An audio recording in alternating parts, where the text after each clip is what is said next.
New ইয়র্কের Manhattan থেকে আপনাদের সঙ্গে আছে আমি খালেদ মুহিউদ্দিন। রাজনৈতিক উদ্দেশ্য হাসিলে বিচার বিভাগের ব্যবহার করার অভিযোগ বাংলাদেশে অনেক পুরনো।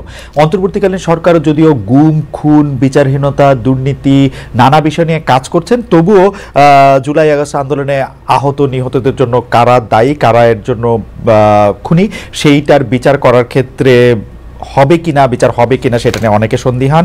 একদিকে অভিযুক্ত অনেকে বিদেশে রয়ে গেছেন, কেউ কেউ আবার বিদেশে চলে যেতে পারছেন। এসব নানা বিষয় নিয়ে বিচারে নানা রকম প্রতিবন্ধকতা সৃষ্টি হচ্ছে, কেউ কেউ এরকম বিশ্লেষণও দিচ্ছেন। এসব নিয়ে আলোচনা করার জন্য আজ আমাদের সঙ্গে রয়েছেন আন্তর্জাতিক অপরাধ ট্রাইব্যুনালের চিফ প্রসিকিউটর জনাব মোহাম্মদ তাজুল ইসলাম। আপনাকে আমাদের অনুষ্ঠানে স্বাগত জানাই। আপনাকে ধন্যবাদ, আপনি আমাদের সময় দিয়েছেন এবং আমাদের সাথে যুক্ত হয়েছেন। আমাদের সাথে আরও থাকছেন বাংলাদেশ সুপ্রিম কোর্টের আইনজীবী ব্যারিস্টার রাশনা ইমাম। আপনাকেও আমাদের অনুষ্ঠানে স্বাগত জানাই এবং আপনি সময় দেওয়ার জন্য আমরা আপনাকে শুভেচ্ছা এবং কৃতজ্ঞতা আপনার জন্য। আমি ওসব প্রথমে জনাব তাজুল ইসলাম আপনার কাছেই যেতে চাই। জনাব তাজুল ইসলাম, আপনি জানেন যে জুলাই হত্যাকাণ্ডের বিচারে আপনাদের অন্যতম চ্যালেঞ্জ হচ্ছে শেখ হাসিনাকে ভারত থেকে ফেরত আনা যাবে কিনা। অন্যদিকে আমরা দেখলাম যে জনাব ওবায়দুল কাদের নাকি 3 মাস দেশেই ছিলেন, তারপরে তিনি চলে গেছেন। বিচার প্রক্রিয়ায় আপনারা কি আসলে সবার সহযোগিতা পাচ্ছেন কিনা? আদালত জানতে চেয়েছেন মহাপুলিশ পরিদর্শকের কাছে বা পুলিশ চিফের কাছে যে কিভাবে তিনি দেশ ছেড়ে চলে গেলেন। আপনার কি মনে হয় তিনি কিভাবে দেশ ছেড়ে চলে গেলেন? এই সরকারের মধ্যেই কি কেউ কেউ তাকে দেশ ছেড়ে চলে যেতে সাহায্য করেছেন? জি, আপনাকে ধন্যবাদ, অত্যন্ত প্রাসঙ্গিক প্রশ্নটা করেছেন। ওবায়দুল কাদের সাহেব চলে যাওয়ার ব্যাপারে যেটা শোনা যাচ্ছে যে উনি 3 মাস দেশে ছিলেন।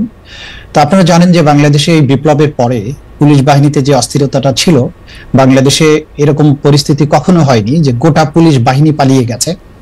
এবং যেহেতু তারা একটা বড় অংশই এই গণহত্যার সাথে সম্পৃক্ত ছিল, অপরাধের সাথে সম্পৃক্ত ছিল, তাদের পালিয়ে যাওয়াটা ছিল স্বাভাবিক। তারপরে কিছু যারা যখন ফিরে আসলো, এটা আইন শৃঙ্খলা পরিস্থিতি স্বাভাবিক হতে একটা সময় লেগেছে এবং এই সুযোগটার সদ্ব্যবহার করে আমাদের যে সমস্ত সম্ভাব্য পারপিট্রেটরস আসামি যারা আছেন তারা দেশ ত্যাগ করেছেন। এবং সেই ক্ষেত্রে আমরা যতটুকু জানতে পেরেছি যে 3 মাস পর্যন্ত তিনি ছিলেন। আমরা এই ব্যাপারে বিজিবির সাথে কথা বলেছি, তারা যেটা বলার চেষ্টা করেছেন যে আমাদের বর্ডারে 4100 কিলোমিটারের বেশি বর্ডার আছে ভারতের সাথে, এবং সেই ক্ষেত্রে বিওপি গুলোতে যে কয়েকজন করে বিএসএফ থাকে তাদের পক্ষে আসলে পুরো সীমান্তটা পাহারা দেওয়া সম্ভব নয়। এই ফাঁক দিয়ে যদি কেউ পার হয়ে যায়, বাংলাদেশের কোনো ইমিগ্রেশনকে টাচ না করে, ওপার থেকে তাদেরকে আসলে ওয়েলকাম করার লোক আছে। সেই ক্ষেত্রে তারা চলে যেটা যাচ্ছেন, এটা বিজিবি চাইলেও অনেক ক্ষেত্রে তারা রোধ করতে পারেনি বলে তারা বলেছেন। আর বাংলাদেশের মধ্যে এটা অস্বাভাবিক নয় যে পুলিশের মধ্যে যেহেতু তাদের অনেক বেশি অনুগত লোকজন ছিল, তারা কেউ কেউ তাকে সহযোগিতা করেছেন, এটা স্বাভাবিক। কিন্তু যত সময় যাবে আমি মনে করি যে এই জিনিসটা আস্তে আস্তে ঠিক হয়ে আসবে, এইভাবে পালানোর পথটা আস্তে আস্তে রুদ্ধ হয়ে যাবে তাদের জন্য। না মানে আপনার কথা থেকে একটু ব্যারিস্টার ইসলাম আপনার কাছে একটু আসি যে আপনি বলছেন যে যত সময় যাবে তত ঠিক হবে, আবার আপনি বলছেন যে বা আপনাদের কাছে খবর হচ্ছে 3 মাস উনি দেশে ছিলেন, অর্থাৎ প্রথম 1 মাসকে যদি আমরা ধরে নিই যে পুলিশ বাহিনী তার পুনর্গঠন সেটার ক্ষেত্রে অসুবিধা, কিন্তু আমরা তো দেখলাম যে যখন পুরোটার সবার দায়িত্ব নিয়েছে তারপরে উনি গিয়েছেন, এটা কিভাবে ব্যাখ্যা করবেন? মানে ডেফিনেটলি যে এই জিনিসটা তাদের ব্যর্থতা তো বটেই। আমাদের আইন শৃঙ্খলা রক্ষাকারী বাহিনী যে আদালতের যে ওয়ারেন্ট ছিল সেটাকে কার্যকর করার ব্যাপারে যতটুকু তাদের সিরিয়াস হওয়া উচিত ছিল, অথবা টেকনোলজি ব্যবহার করে তারা যেভাবে সিরিয়াসলি তাকে গ্রেফতার করতে পারতেন সেটা তারা করেননি, এটা ডেফিনেটলি তাদের একটা ব্যর্থতা আমি বলবো।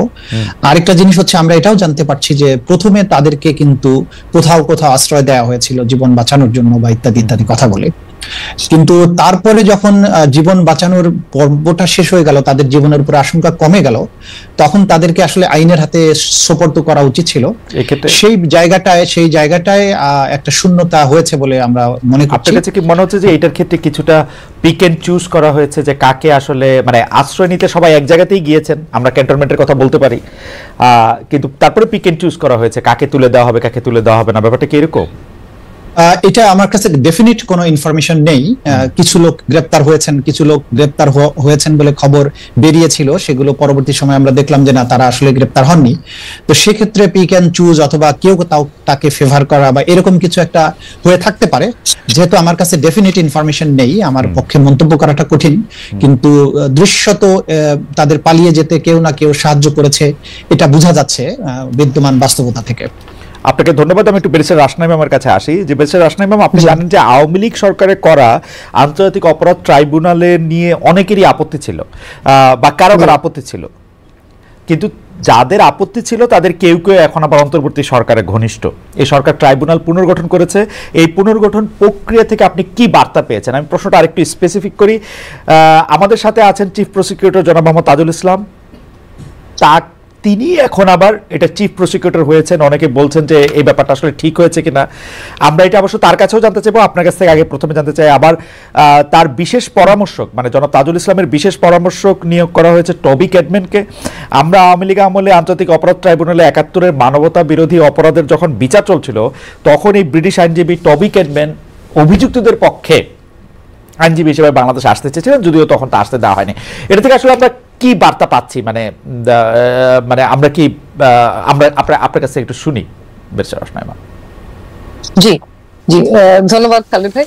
প্রথমে আমি যে কথাটা বলবো যে আমাদের একটু রিয়েলিস্টিক হওয়া উচিত এসব ব্যাপারে, কারণ বাংলাদেশে কিন্তু ঘাটতি আছে কম্পিটেন্সেরও প্রত্যেকটা ক্ষেত্রে। এবং আমরা জানি তাজুল ভাই আমাদের সামনে, আমার সাথে এখন সামনে আছে বলে যে আমি তা বলছি তা না, বাট উনি এই ব্যাপারে যথেষ্ট অভিজ্ঞতাও অর্জন করেছে, এবং সেটা একটা বড় কারণ যে কারণে ওনাকে এই পদটা দেয়া হয়েছে। সো এটাও কিন্তু ভুলে গেলে হবে না। ওনার মতো অভিজ্ঞতা সম্পন্ন খুব কমই হয়তো হাতে গোনা আছে বা ছিল যখন উনি এই পদটা পেলেন। সো সেটা একটা কারণ। এখন আরেকটা আপনি বলতে পারেন যে অপটিক্সটা নিয়ে হয়তো অনেকের অপটিক্সটা জন্য অনেকের প্রশ্ন উঠেছে যে ওনার রাজনীতি বলেন বা ওনার প্রিভিয়াস রেকর্ডস গুলো দেখলে মনে হবে যে উনি কি ইম্পার্শিয়াল হতে হবে নাকি, কিন্তু এখানে তো ওনার ইম্পার্শিয়ালিটিটা যত না প্রয়োজন, ওনার স্বাধীন হওয়াটা যত না প্রয়োজন, তার থেকে বেশি প্রয়োজন কিন্তু যে ট্রাইব্যুনালটা স্বাধীন কি না যে বিচারটা করবে। সো আই থিংক ট্রাইব্যুনালের স্বাধীনতাটা এখানে অনেক বেশি ইম্পর্টেন্ট প্রসিকিউটরের স্বাধীনতাটা থেকে। কিন্তু ব্যারিস্টার ইমাম, আমরা যখন বার কাউন্সিলের থেকে আপনারা সনদ নেন, তখন আপনারা তো আসলে এইটারও সনদ নেন। আপনারা তো আসলে যারা আইনজীবী আছেন তারা তো আসলে বিচারের extended hand, law officer of the court. তো আপনারা যদি স্বাধীনভাবে কাজ না করতে পারেন, সেই বিচার তো আসলে খুব ভালো হওয়ার সম্ভাবনা মানে মানে কমে যায়। কারণ আসলে আদালতকে তো সাহায্য করেন আইনজীবীরা, এবং তারাও একটা কম্পিটেন্ট হ্যান্ড, মানে অবশ্যই মানে তাদের বাদ দিয়া আমি মানে আপনাদের কাছে এইটা বলা তো আসলে একটু, কারণ আপনারা এটা খুব ভালো করে জানেন যে আপনাদের সনদটাই এইটা যে আপনারা আসলে আদালতকেই সাহায্য করবেন বিচারটা পাওয়ার জন্য। এখন যদি কোনো কারণে আপনাদের বা জনাব তাজুল ইসলামের গতবারের অবস্থান থেকে যদি এইটা মনে হইতে থাকে যে তিনি আসলে আদালতকে ঠিক সিনসিয়ারলি সাহায্য করবেন না বা পার্শিয়ালি সাহায্য করবেন, এটা যদি মনে হয়, তাহলে এটা একটা সমস্যাজনক কিনা? অ্যাবসলিউটলি, আপনি সঠিক কথা বলেছেন যে প্রথমে আমরা আইনজীবী হিসেবে আমরা officers of the court. So আমাদের দায়িত্ব হচ্ছে প্রাইমারিলি কোর্টের কাছে, এবং আমাদের দায়িত্ব হচ্ছে কোর্টকে অ্যাসিস্ট করা আইনের ব্যাখ্যার মাধ্যমে, এবং সাথে সাথে আমাদের ক্লায়েন্টকে রিপ্রেজেন্ট করা। সো ওটা তো আছেই, এবং স্বাধীন একটা বিচার বিভাগ বা স্বাধীন যদি ট্রাইব্যুনাল আমরা চাই, অবশ্যই তার সাথে স্বাধীন ওয়ার্ডটা থেকে আমি যে ইউজ করবো তা না, বাট তার সাথে আমাদের যে ওথটা নেওয়া হয়েছে, আমরা অ্যাডভোকেট যখন হয়েছি, আমাদের যে কোড অফ কন্ডাক্ট আছে, সেটা যে মেনে কাজ করে, সেটা যে মেনে প্র্যাকটিস করে, এমনই কাউকে আমাদের চিফ প্রসিকিউটর হিসেবে দরকার। সে বিষয়ে দ্বিমত পোষণ করার কোনো স্কোপ নেই। হ্যাভিং সেড দ্যাট, আমি যেটা বলছি যে উনি যথেষ্ট competent for this position, number one. Number two, ওনার স্বাধীনতা নিয়ে প্রশ্ন তোলার মতো এখন পর্যন্ত, এটলিস্ট পদ পাওয়ার পর থেকে এখন পর্যন্ত আমার চোখে কিছু পড়েনি। আপাতত সামনে গিয়ে যদি পড়ে তাজুল ভাইয়ের, তাহলে তাজুল ভাইকে কাঠগড়ায় দাঁড় করাবো, সেটা অন্য জিনিস, কিন্তু আমার চোখে পড়েনি। বাট হ্যাঁ, এই অপটিক্সটা নিয়ে অনেকে প্রশ্ন করেছে যে কিন্তু সেখানে আমি বলবো যে একটু রিয়েলিস্টিক হওয়া দরকার, ওকে, কারণ এখানে কম্পিটেন্স ব্যারিস্টার রাশনা ইমাম যেরকম অভিজ্ঞতার উপর জোর দিচ্ছেন, আমি আপনাকে ধন্যবাদ জানাই। আসলে জনাব তাজুল ইসলামের কম্পিটেন্স নিয়ে, অভিজ্ঞতা নিয়ে কেউ এই প্রশ্ন তুলতেই পারবে না। আবার পাশাপাশি অপটিক্সের কথা বলছেন, আমরা জনাব তাজুল ইসলামের কাছে যাই। জনাব তাজুল ইসলাম, মানে ব্যাপারটা একটু উইয়ার্ড কিনা, আমি প্রশ্নটা আর ইলাবোরেট করলাম না। মানে ধরেন আমরা আপনাকে যে আদালতে আসলে ডিফেন্স লয়ার দেখছি, সেইটাতে আপনি যখন এটার মধ্যে কেসটা কনস্ট্রাক্ট করতেছেন, বিপরীতে যেই থাক না কেন, এটা একটু উইয়ার্ড কিনা, মানে এটা আপনি কিভাবে হ্যান্ডেল করতেছেন? দেখুন, একেবারেই এই প্রশ্নটা যেখান থেকে আসছে বা যেভাবে তোলা হচ্ছে, এটা নিতান্ত অনাকাঙ্ক্ষিত। কারণ দেখুন, আমরা আইনজীবী হিসাবে আজকে প্রসিকিউশনে থাকবো, কালকে ডিফেন্সে থাকবো। আমরা প্রতিনিয়ত অনেক মামলা করি, কোনোটাতে হয়তো ডিফেন্ডেন্ট সাইডে, কোনোটা রেসপন্ডেন্ট সাইডে, কোনোটা পিটিশনার সাইডে। আইনজীবীর কাজই তাই, আমরা আমাদের ক্লায়েন্টের ইন্টারেস্টকে সার্ভ করব একটা জুডিশিয়াল প্রসেসের মধ্য দিয়ে, এবং সেই ক্ষেত্রে আমার ক্লায়েন্ট কোর্টে যাতে ন্যায় বিচার পান, সেই যুক্তিগুলো কোর্টের কাছে তুলে ধরে কোর্টকে একটা সঠিক সিদ্ধান্তে পৌঁছার ব্যাপারে সাহায্য করাই হচ্ছে আইনজীবীর কাজ। একসময় আমি ডিফেন্সের পক্ষে কাজ করেছি, তাদের ইন্টারেস্ট আমি সার্ভ করার জন্য চেষ্টা করেছি, তারা যাতে সর্বোচ্চ ন্যায় বিচারটা পান সেই ব্যাপারে আমার সমস্ত মেধা আমি ব্যয় করেছি। এখন আমি প্রসিকিউশনের পক্ষে কাজ করছি। দেখেন, যারা কনফ্লিক্ট অফ ইন্টারেস্টের কথা বলে, সেই সময় আমি যাদের পক্ষে মামলা লড়েছি তারা কি এই মামলার বাদী অথবা তারা কি এই মামলার আসামি? তারা যদি এই মামলার আসামি হতেন তাহলে কনফ্লিক্ট অফ ইন্টারেস্ট হতো, যে এক সময় তুমি তাদের পক্ষে মামলা করেছো, এখন তাদের এগেইনস্টে করছো, সুতরাং এটা কনফ্লিক্ট অফ ইন্টারেস্ট।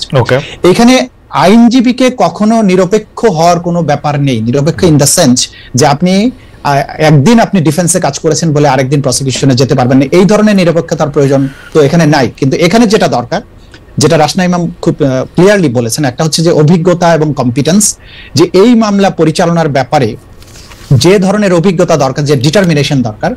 বাংলাদেশে যে ম্যাসিভ স্কেলে যে ক্রাইমস এগেইনস্ট হিউম্যানিটি হয়েছে, আমাকে আয়না ঘরের গভীর অন্ধকার থেকে যে এভিডেন্স গুলো কালেক্ট করে আনতে হবে এবং সেটাকে প্রপারলি আদালতের সামনে ইন্টারন্যাশনাল স্ট্যান্ডার্ড, দেশীয় স্ট্যান্ডার্ড মেইনটেইন করে প্রেজেন্ট করার জন্য যে স্ট্রং ডিটারমিনেশন দরকার, যে অভিজ্ঞতা দরকার, যে এক্সপার্টিস দরকার, সেটা আমার আছে কিনা, সেটা আমি রাষ্ট্রের পক্ষকে সার্ভ করার জন্য আমি কম্পিটেন্ট কিনা।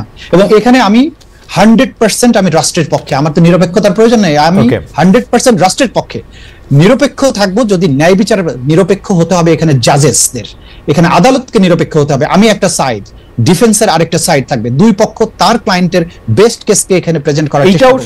সেই ক্ষেত্রে কোনো আপোষ করার কোনো সুযোগ আছে কিনা আমি জানি না, কোনো আপোষ করার কোনো সুযোগ আছে বলে আমি মনে করি না। বেশ ইসলাম, এইটা অবশ্যই একটা খুবই ফাইন লাইন আইন কানুনের, যে আসলে লয়ার একটা পক্ষ কিনা, কারণ অথবা লয়ার আসলে এই পুরো বিচার ব্যবস্থারই অঙ্গ কিনা, সেটা নিয়ে আসলে বিস্তর একাডেমিক আলোচনাও চলতে পারে, আমরা একসময় নিশ্চয়ই সেটা করব। আপনি যেরকম ভাবে বলতেছেন যে আপনি একটা পক্ষ, সেটা কোর্টের মধ্যে অনেক কোর্ট আপনাকে পছন্দ নাও করতে পারেন, মানে এটা হচ্ছে যে আমার অভিজ্ঞতা আমি দেখছি, আপনি যখন বলবেন যে আমি একটা পক্ষ নিয়েছি। হাওয়েভার, আমি যে প্রশ্নটা করতে চেয়েছিলাম, যেটা আপনার কথা থেকে যেটা উদ্ভূত হয়েছে, যে সেটা হচ্ছে যে ৭১-এ মানবতা বিরোধী অপরাধের যেসব বিচার চলছিল, এই 4 মাস কি সেগুলি ডিফ্রিজ, মানে এগুলির কি আর কোনো মানে বিচার এখন আর চলছে না? ৭১-এর যে বিচারগুলো ছিল তার মধ্যে 30টা মামলা এখানে সর্বশেষ আমাদের জানা মতে পেন্ডিং আছে। সেই 30টা মামলা হচ্ছে এমন সব মানুষদের, গ্রামে গঞ্জে তাদের জমি নিয়ে মারামারি হয়েছে, আরেক পক্ষ বলেছে যে ঠিক আছে তোকে আমি ৭১-এর মামলায় ঢুকিয়ে দিলাম। এইরকম ফিশি কিছু মামলা এখানে পেন্ডিং আছে। আমরা যেটা বলেছি যে এই মামলাগুলো যেহেতু আগে করা হয়েছে, অনেকগুলো তদন্ত রিপোর্ট হয়নি, অনেকগুলো তদন্তাধীন, কোনগুলো তদন্ত হয়েছে, বিচারের অপেক্ষায় আছে, এগুলো প্রত্যেকটা আমরা আলাদাভাবে পর্যালোচনা করে আমরা এগুলো দায়িত্ব ভাগ করে দিচ্ছি, যে যেগুলোতে সত্যিকার অর্থে কোনো মেরিট আছে সেগুলো বিচারের জন্য প্রসিড করবে, এবং যেগুলোতে কোনো মেরিট নেই আমরা আদালতের কাছে বলছি যে এগুলোকে আপনারা অ্যাজ পার ল যেভাবে ডিসপোজাল করে দেওয়া উচিত সেটা করেন। আমরা দেখেছি যে এখানে 90 বা 95 বছর বয়সের অনেক আসামি আছেন, যে পঙ্গু, যারা বিছানায় শুয়ে বাথরুম করতে হয়, সেই রকম ধরনের লোকদেরকে কোনো ধরনের জামিন না দিয়ে বছরের পর বছর এখানে আটকে রাখা হয়েছে। আমরা এটা বলেছি আদালতের কাছে যে এই জাতীয় বিষয় যেখানে আছে, আদালত অবশ্যই যেন তার ডিসক্রিশন ব্যবহার করে এই লোকদেরকে বের করে দেন। এবং আমাদের প্রায়োরিটি হচ্ছে যে এখন জুলাই আগস্টের সংগঠিত গণহত্যা এবং গত 16 বছরে মানবতা বিরোধী যে সমস্ত অপরাধ, গুম এবং খুনের মতো বিষয়গুলো হয়েছে, সেগুলোর বিচারের বিষয়গুলোকে করা। মানে ৭১-এর মানবতা বিরোধী অপরাধ নিয়ে এই মামলাগুলি আর চলবে না, মানে আপনার কথা শুনেই বুঝে গেল যে আপনি যা বলবেন সেটাই বললেন, সেটাই তো মোটামুটি আদালত সিদ্ধান্ত দিবেন, তাই তো? চলবে না, না না, আদালত তো আদালত স্বাধীনভাবে দেবেন, আমরা চলবে না বলছি না। এই মামলাগুলো যেগুলো আছে এগুলো দেখলেই বোঝা যায় যে এই মামলাগুলো হচ্ছে যে একেবারেই সাজানো মামলা, যেগুলো বা খুব বেশি এগুলোকে প্রায়োরিটি দেওয়ার মতো নয়। এটা কোর্ট যাদের বলার পরে বললে ভালো হইতো মনে হয়। না না, এগুলো হচ্ছে প্রসিকিউশনের পক্ষ থেকে তো আমাদের একটা বক্তব্য আছে। আমরা যখন প্রসিকিউশন ইনভেস্টিগেশন এজেন্সিকে সুপারভাইজ করে, আমাদের ইনভেস্টিগেটররা যে ধরনের রিপোর্ট দিচ্ছেন এগুলো আমরা দেখছি, দেখার পরে আমরা কিন্তু কোনো ডিসিশন দেইনি। আমরা নীতিগতভাবে যেটা বলেছি যে পর্যালোচনা করে আদালতের কাছে আমরা প্রমাণনয়ে প্লেস করছি। দেখেন, আমরা প্রতিদিনই কিন্তু এখনকার নতুন মামলার পাশাপাশি পুরাতন মামলাগুলো তালিকায় আসছে। আদালত কিন্তু দেখে দেখে এগুলোর উপরে অর্ডার দিচ্ছেন। সেগুলো ব্যাপারে যথার্থ যে যা প্রক্রিয়াটা গ্রহণ করা উচিত সেগুলো এখানে গ্রহণ করা হবে। আপনাকে অনেক ধন্যবাদ। আমি একটু ব্যারিস্টার আসনাম আমার কাছে আবার একটা নতুন প্রসঙ্গ নিয়ে আসি, যেটা নিয়ে আমরা আসলে জনাব তাজুল ইসলামকে একটু শুনবো। সেটা হচ্ছে যে বিচার বিভাগের স্বাধীনতা বা বিচার বিভাগ কতটা ভালোভাবে কাজ করতে পারতেছে সেইটার একটা বড় অংশ নির্ভর করে হচ্ছে জুডিশিয়ারিতে আমরা কাকে নিয়োগ দিচ্ছি বা দিচ্ছি না সেটার উপর। এবং পঞ্চদশ সংশোধনী বাতিল করার সময়, পঞ্চদশ সংশোধনীটা আসার সময় একটা কথা বারবার, মানে বিচারকদের পালনীয় আচরণ বিধি, কারা বিচারকের মধ্যে নিয়োগ হবে, কে বিচারকদের সরাতে পারবে, সেগুলো নিয়ে নানা ধরনের কথা হয়েছিল। আমরা এখন এই সরকারের আমলে যেসব নিয়োগ দেখছি, বিশেষ করে মানে জুডিশিয়ারিতে নিয়োগগুলা, ট্রায়াল হাইকোর্ট ডিভিশনে তো বটে, ট্রায়াল কোর্টেও আসলে গুরুত্বপূর্ণ জায়গাগুলিতে কে আসছেন না, সেগুলি বিবেচনা করে কি মনে হচ্ছে এই সরকার কি একটা স্বাধীন বিচার বিভাগ চান, নাকি এরকম একটা বিচার বিভাগ চান যে এই বিচার বিভাগ দিয়ে আসলে তাদের মতো করে সিদ্ধান্ত দেয়া যাবে? ব্যারিস্টার রাশনিয়া ম্যাম, আপনার কাছে একটু শুনতে চাই। জি জি, খালেদ ভাই একটু ভেঙে গেছিল। আপনি জিজ্ঞেস করছেন যে আমরা শেষের লাইনটা যে আমরা কি স্বাধীন বিচার বিভাগ চাই নাকি মানে এরকম একটা বিচার বিভাগ চাই যে বিচার বিভাগটা আমার পছন্দ মতো রায় দেবে, অর্থাৎ ডক্টর ইউনূস যেটা চাইবেন এটা একটু মনে মনে বুঝে নিয়ে বিচারকরা একটা রায় দিবেন, এরকম একটা বিচার বিভাগ চাই কিনা, বা তাজুল ভাই যেটা চাবেন যে সেটা রায় দিবেন কিনা? জি জি, একেবারেই না। আমরা এমন একটা বিচার বিভাগ চাই যেটা পুরোপুরি স্বাধীন। আমরা তো ভুক্তভোগী, গত 15 বছর ধরে আমরা ভুক্তভোগী। যে বিচার বিভাগ যদি স্বাধীন না হয় তাহলে কি হতে পারে, এটার ভুক্তভোগী আমরা সবাই। এবং এটা আমরা চাক্ষুষ দেখেছি যে যদি সরকারের পছন্দ মতো রায় না হয়, যেরকম 16th অ্যামেন্ডমেন্টের রায়, যেটা 16th অ্যামেন্ডমেন্টে যখন হাইকোর্টের রায় হলো যে বিচারপতি প্রিসাইডিং জাজ ছিল ওনাকে অ্যাপেলেট ডিভিশনে কখনো এলিভেট করা হয়নি, উনি হাইকোর্টে রিটায়ার করেছেন। তারপরে আপিল বিভাগে জাস্টিস সুরেন্দ্র কুমার সিনহা যখন 16th অ্যামেন্ডমেন্টের রায়টা দিল, ওনাকে কিভাবে ফোর্স মানে জোর পূর্বক ওনার পদত্যাগটা করা হলো এবং তারপরে দেশ ছাড়তে বাধ্য হলো, এগুলো তো আমরা সব দেখেছি। এবং এটা আমার মতে একটা স্বাধীন বিচার বিভাগ। জি বেরসের ইমাম, আপনি এখন পর্যন্ত যে নিয়োগগুলি, জি বেরসের ইমাম, এই এখন পর্যন্ত যে নিয়োগগুলো হয়েছে, রাইট, সেটা দেখে আপনার কাছে কি মনে হচ্ছে যে এই সরকার কি? জি, আমার যেটা ব্যক্তিগত মনে হয় সেটা হচ্ছে গিয়ে নিয়োগের ব্যাপারে বিধিমালা প্রণয়ন করার পরেই হয়তো নিয়োগ হলে বেটার হতো। কারণ এখনো কিন্তু আমাদের সিস্টেমটাতে স্বচ্ছতা নেই যে কি ভিত্তিতে বা কি জিনিস বিবেচনায় নিয়ে নিয়োগগুলো হয়েছে, এ ব্যাপারে কিন্তু এখনো কনফিউশন আছে, এখনো ক্লিয়ার না আমাদের কাছে। হয়তো পরিস্থিতিটা এমন ছিল, আমি যে খুব সমালোচনা করছি এটা তা না, কারণ পরিস্থিতিটা এমনই ছিল যে আমাদের এই যে চলে গেছে, আমাদের কোর্টের প্রাঙ্গণ ঘেরাও করেছে, তখন বাধ্য হয়েছে ছুটিতে পাঠাতে 12 জন বিচারপতি। 12 জন বিচারপতি, তার মধ্যে অনেকেই সিনিয়র ছিল। সো বিচার বিভাগ বা ওই উচ্চ আদালত তো খালি হয়ে যেতে পারে না। সো তখন তড়িঘড়ি করে তো আমাদের অ্যাপয়েন্টমেন্ট দিতে হবে, নতুন বিচারপতি বসাতে হবে সেই কোর্টগুলোতে, কারণ মামলা তো কমছে না, মামলা তো বেড়েই যাচ্ছে। সো আপনি যদি বাস্তবতাটা চিন্তা করেন তাহলে হয়তো দ্রুত অ্যাপয়েন্টমেন্ট ছাড়া আর কোনো উপায় ছিল না। কিন্তু হ্যাভিং সেড দ্যাট, আমার জানা মতে কিন্তু খসড়া বিধিমালা অলরেডি তৈরি করা হয়েছে যে বিচারক কিভাবে নিয়োগ দেয়া হবে এই প্রসিজারটা লে ডাউন করে। সো এটা যত তাড়াতাড়ি ফাইনালাইজ করে আমাদের সবার সামনে চলে আসবে, তত তাড়াতাড়ি অ্যাপয়েন্টমেন্টের ক্ষেত্রে একটা ট্রান্সপারেন্সি থাকবে, যেটা অত্যন্ত জরুরি, অত্যন্ত জরুরি। কারণ আমি বিচারক নিয়োগের খসড়া বিধিমালা প্রসঙ্গে বলতে চাই যে 1999 সালে আমার লেখা প্রথম যে লিড স্টোরিতে আমার নাম ছিল সেইটাও বিচারকদের নিয়োগের পালন বিধি নিয়েছিল। মানে ওই বিধি খসড়া হয়ে আসতেছে গত 26 বছর ধরে, আরো 26 বছর ধরেও এটা নিশ্চয়ই হতে পারবে যদি না সরকারের এটা সদিচ্ছা না থাকে। তাহলে আপনি বলতেছেন যে কিছু তাড়াহুড়ায় কিছু নিয়োগ হয়তো তড়িঘড়ি করে টাইমের প্রয়োজনে দিতে হয়েছে, কিন্তু আমি যদি প্রশ্নটা আরেকটু অন্যরকম ভাবে বা অন্য পার্সপেক্টিভ থেকে করি, যে গত 15 বছরে গুম খুন সহ বিভিন্ন অপকর্মের বিচার করার কথা বর্তমান সরকার বলছে। আবার আওয়ামী লীগ সরকারের পতন 5 আগস্ট হয়েছে, বর্তমান সরকার দায়মুক্তি দিয়েছে 8 আগস্ট পর্যন্ত। তো এই যে দায়মুক্তি সংস্কৃতিটা, এটা পরবর্তী সময় বিচার বিভাগকে প্রভাবিত করবে কিনা, মানে সমস্তটা মিলেই তো সিস্টেম। আপনার কাছেও একটু শুনতে চাই, আপনার মন্তব্যের পরে আমি একটু জনাব তাজুল ইসলামের কাছে একই ব্যাপারটা একটু শুনতে চাইবো। ব্যারিস্টার রাশনা ইমাম। জি খালেদ ভাই, আমি আবারও কিন্তু ভেঙে যাচ্ছে আমার এখানে। আচ্ছা, আমি সরি, আমার মনে হয় যে কানেকশনে কোনো প্রবলেম আছে। আমি বলছি যে 15 বছরে গুম খুন সহ নানা অপরাধ বিচারের কথা বলা হচ্ছে, কিন্তু আপনি কি এখন পরিষ্কার শুনতে পাচ্ছেন? আমি 15 বছর শব্দটা শুধু শুনতে পেরেছি। মানে গুম খুন সহ বিভিন্ন অপরাধের বা অপকর্মের বিচার করার কথা বলছে বর্তমান সরকার। জি, কিন্তু 5 আগস্ট শেখ হাসিনা চলে যাওয়ার পর দায় মুক্তি দেওয়া হয়েছে 8 আগস্ট পর্যন্ত। তার মধ্যে অনেক হত্যাকাণ্ড বা মানে মানে বড় অপরাধও রয়েছে। এই দায় মুক্তিটা ভালো হয়েছে, মানে ঠিক হয়েছে, মানে আপনি কি মনে করেন যে এটা পরবর্তী বিচার ব্যবস্থাকে আসলে প্রভাবিত করবে কিনা? দায় মুক্তি দেয়া হয়েছে 5 থেকে 8 পর্যন্ত, এটা আপনি বলছেন? 15 জুলাই থেকে 8 আগস্ট পর্যন্ত, মানে শেখ হাসিনা চলে যাওয়ার পরেরও আরো 3 দিনের দায় মুক্তি। মানে 5 আগস্ট পর্যন্ত দিলে এটা একরকম বোঝা যাইতো যে এটা তো ওই সরকারের সময় আসা ঘটনা, কিন্তু তারপরের 3টা দিন বেশি। তারপরে আমি 8 আগস্ট পর্যন্ত দায় মুক্তি দেওয়াটা আপনার ঠিক মনে হয়েছে কিনা? কারণ এই সরকার চলে গেছে 5 আগস্ট, তারপরে আরো 3 দিন দায় মুক্তি বেশি দেওয়া হয়েছে, এটা আপনার কাছে সঠিক মনে হয় কিনা অবস্থানটা, বা এই দায় মুক্তিটা পরবর্তীতে বিচার ব্যবস্থায় কোনো প্রভাব বিস্তার করবে কিনা? সরকার চলে গেছে 5 আগস্ট, তারপরে আরো বাড়তি 3 দিন। এখন আমি শুনতে পারলাম, দুঃখিত, সরি, না কোনো অসুবিধা, আরো 3 দিন বাড়তি যে দায় মুক্তি দিয়েছে। এখানে সরকার চলে গেলেও খালেদ ভাই, সরকার চলে যাওয়ার এই অর্থ তো না যে সরকারের সকল লোকজন নিয়ে সরকার চলে গেছে। তার তো লাখ লাখ কর্মী, অনেক নেতারাও দেশে ছিল তখন। সো তাদের অপকর্ম, কুকর্ম বলেন, অপরাধ সংগঠন করারও যথেষ্ট সুযোগ ছিল তারপরের কিছুদিনও চাইলে। সো আমি শিওর না আমি কতটুকু একমত এই ব্যাপারে যে এই 3 দিন বাড়তি যে দেয়া হয়েছে।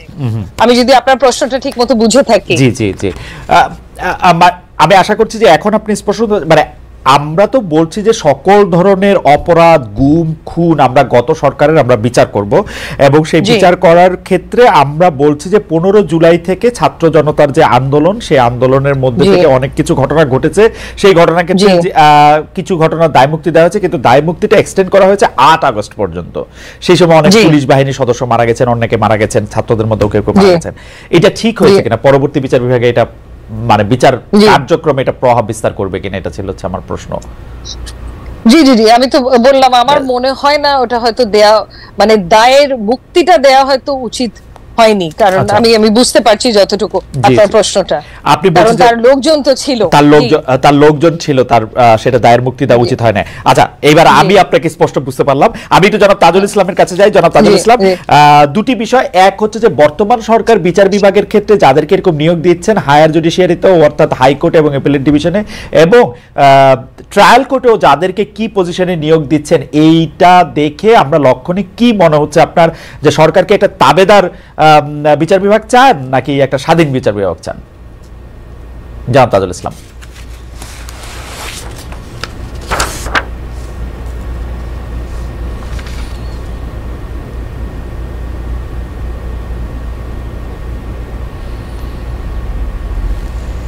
অভিজ্ঞতার অভাব আছে, সেই অনভিজ্ঞতার কারণে কিছু কিছু ক্ষেত্রে তারা ভুল করছেন।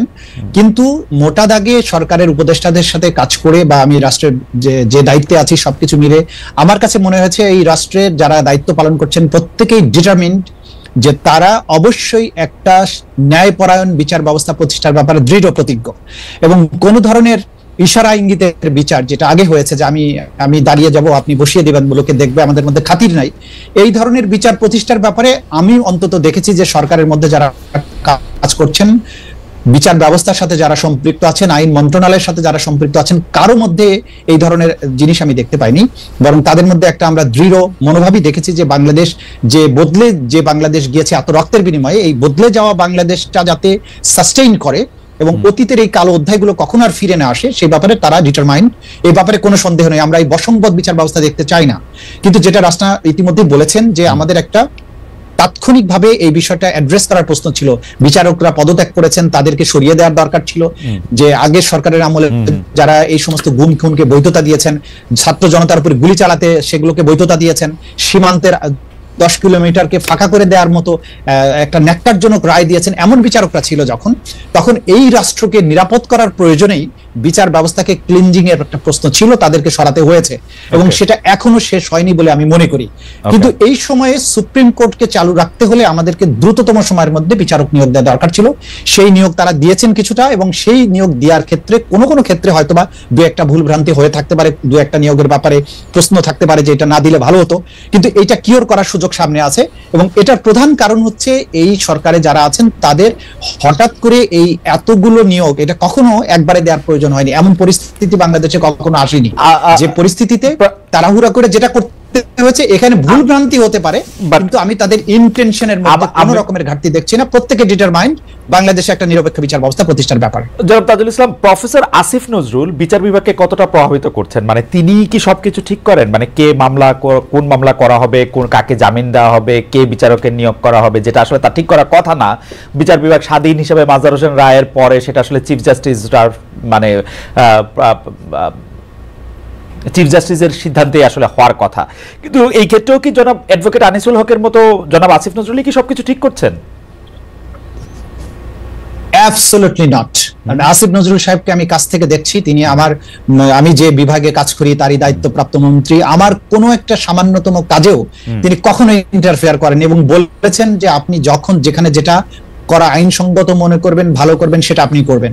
আমার জানা মতে আমাদের মাননীয় প্রধান বিচারপতির সাথে কথা বলার জন্য ওনাকে বারবার অ্যাপয়েন্টমেন্ট সিক করে কথা বলতে হয়েছে। ওনাকে ডিকটেট করার প্রশ্নই ওঠে না, এবং বর্তমান যিনি প্রধান বিচারপতি আছেন তাকে ডিকটেট করার কোনো মানুষ বাংলাদেশে নাই। এবং আসিফ নজরুল সাহেবের ব্যাপারে যত কথাই বাইরে বলা হোক, আমি তাকে পেয়েছি একজন নিবেদিত প্রাণ, একটা দেশপ্রেমিক মানুষ হিসেবে। তিনি আপ্রাণ চেষ্টা করে যাচ্ছেন বিচার বিভাগে প্রভাব বিস্তার তো দূরে থাক, বিভাগের কোনো জায়গায় কোনো রকম প্রশ্ন তৈরি হোক, এটা যাতে না হয় সেটা আমাকে দিনে রাত উনি বলেছেন যে তাজুল আপনারা চেষ্টা করেন যে সমস্ত কিছু যেন বিতর্কের ঊর্ধ্বে থাকে।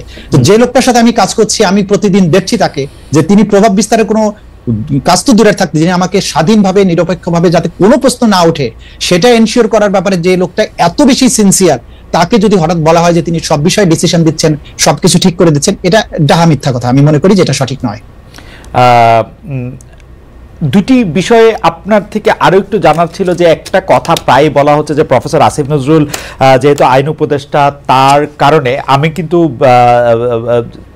মাননীয় প্রধান বিচারপতি সৈয়দ রেফাত আহমেদকে ব্যক্তিগতভাবে চিনি বলে আমি আপনার বক্তব্যের সাথে সম্পূর্ণ একমত যে সৈয়দ রেফাত আহমেদ যতদিন চেয়ারে বসে আছেন বা বেঁচে আছেন, অন্য কারো তাকে প্রভাবিত করা এটা একটা কঠিন কাজ, বা মানে আমি শুনি নাই যে এটা সম্ভব হবে কিনা।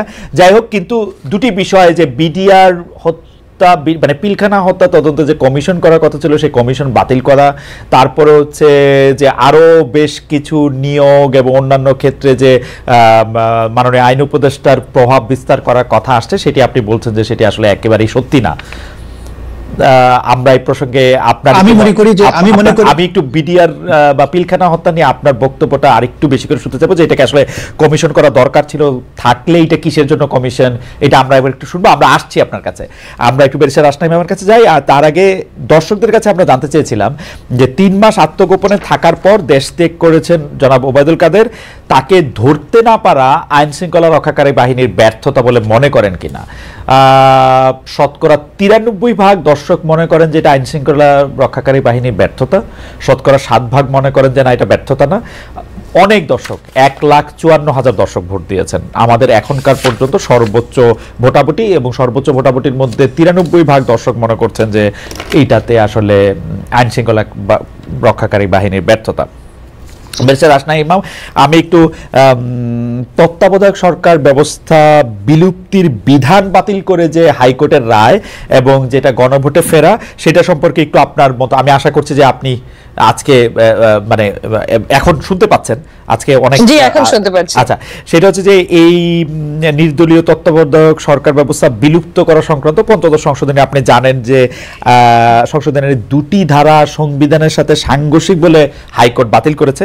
একই সঙ্গে সংবিধান সংশোধনের ক্ষেত্রে গণভোটের বিধান পুনর্বহাল এবং আইনের আরো 4টি ধারা বাতিল করেছে আদালত।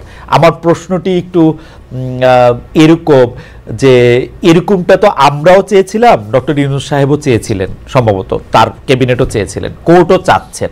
এই যে আমাদের চাওয়া, বিশেষ করে আমাদের চাওয়া না, যিনি চেয়ারে বসে থাকেন তার চাওয়াটার সঙ্গে যে আদালতের চাওয়াটা মিলে যায়, এটা কি কাকতালীয় নাকি মানে এটা কিরকম, নাকি এটা যৌক্তিক?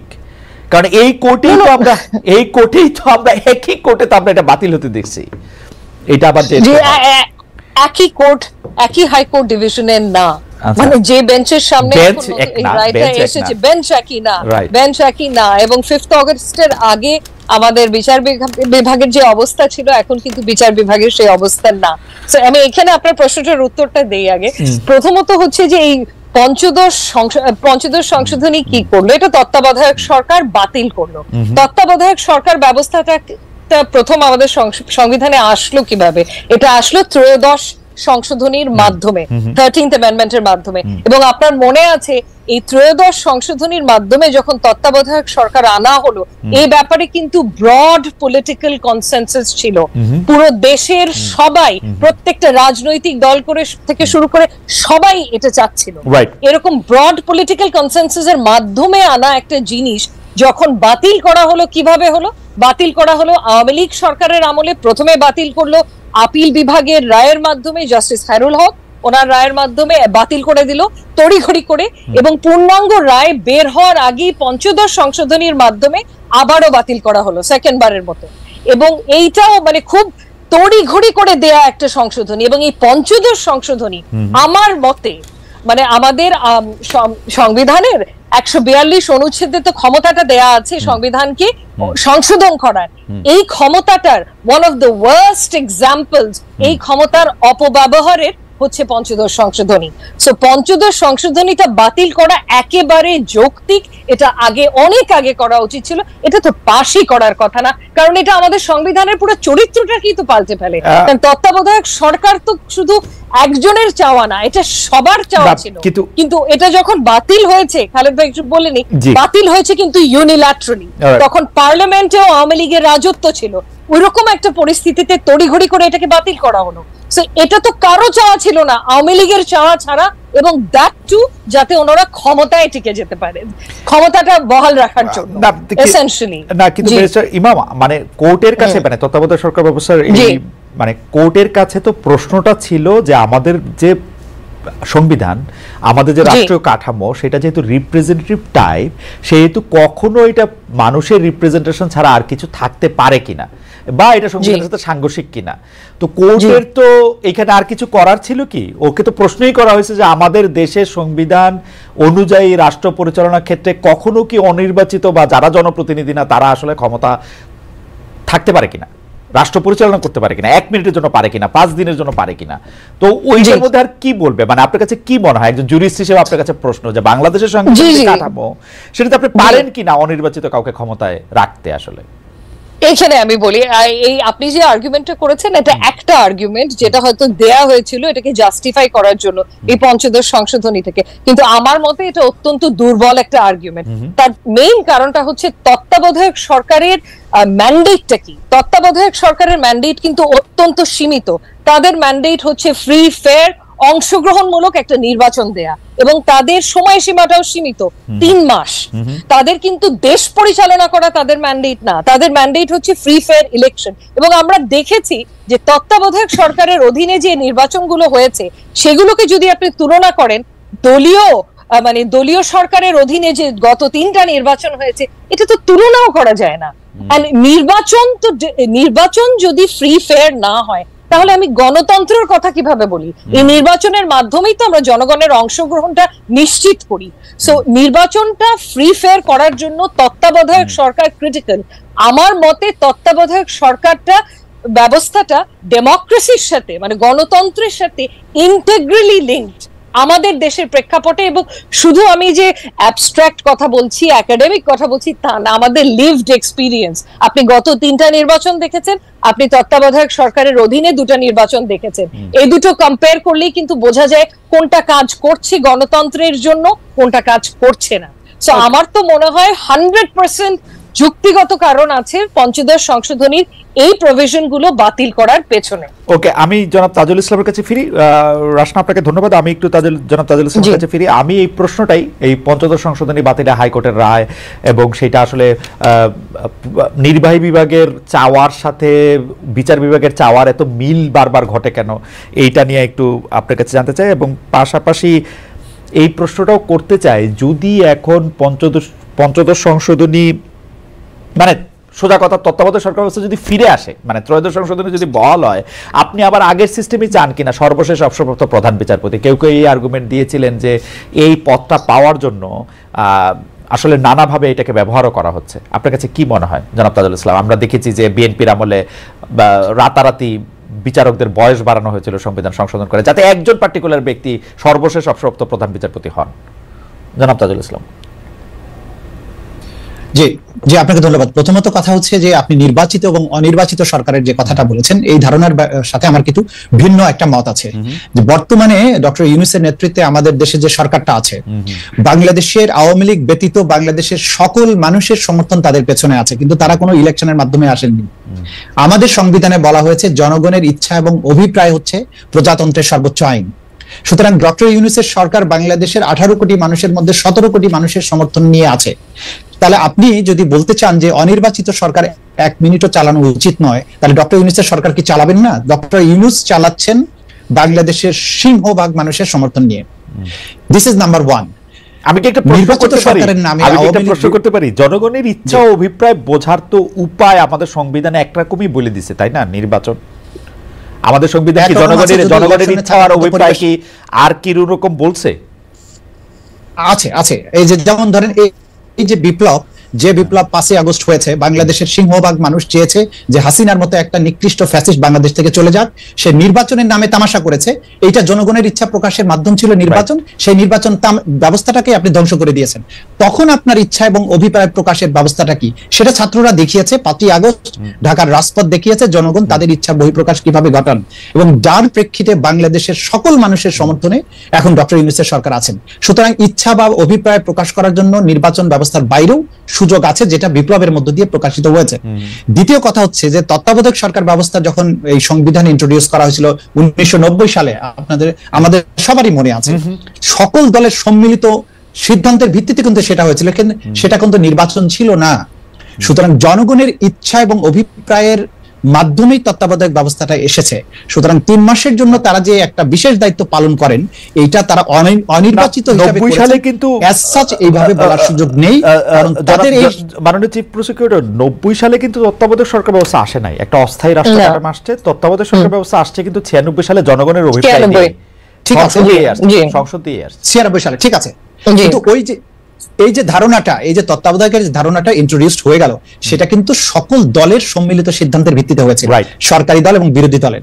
তাহলে সকল মানুষের সম্মতির ভিত্তিতে যেটা হলো, সেটাই তো জনগণের ইচ্ছা এবং অভিপ্রায়ের বহিঃপ্রকাশ। সুতরাং এই বহিঃপ্রকাশের মধ্য দিয়ে যে সরকারটা আসছে তত্ত্বাবধায়ক ব্যবস্থা, এটা অনির্বাচিত বলার কোনো সুযোগ নেই, কারণ এটা জনগণের অভিপ্রায়ের সরকার। হয়তো কথিত যে নির্বাচন, সেই নির্বাচনের মাধ্যমে আসছে না। This is number 1। নাম্বার 2 হচ্ছে যে সরকারের ইচ্ছার সাথে আদালতের ইচ্ছা মিলে গেল কি করে?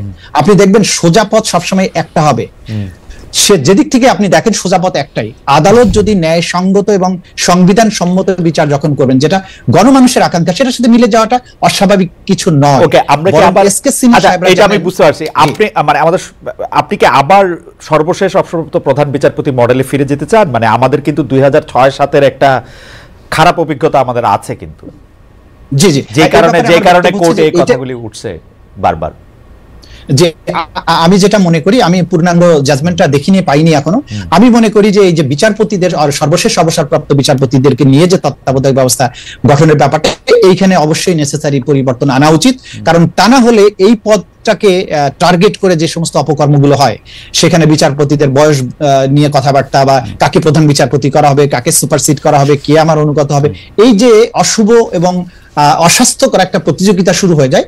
এই ব্যাপারটা অ্যাড্রেস করা উচিত। এটা সম্মিলিত সিদ্ধান্তের ভিত্তিতে যে সংবিধান সংস্কারের জন্য যারা কমিশন করেছেন, আমার মনে হয় তারা যদি একটা যুক্তিসঙ্গত একটা বিষয় এখানে ইন্ট্রোডিউস করেন, সেটাই জাতির আকাঙ্ক্ষার সাথে সঙ্গতিপূর্ণ হবে।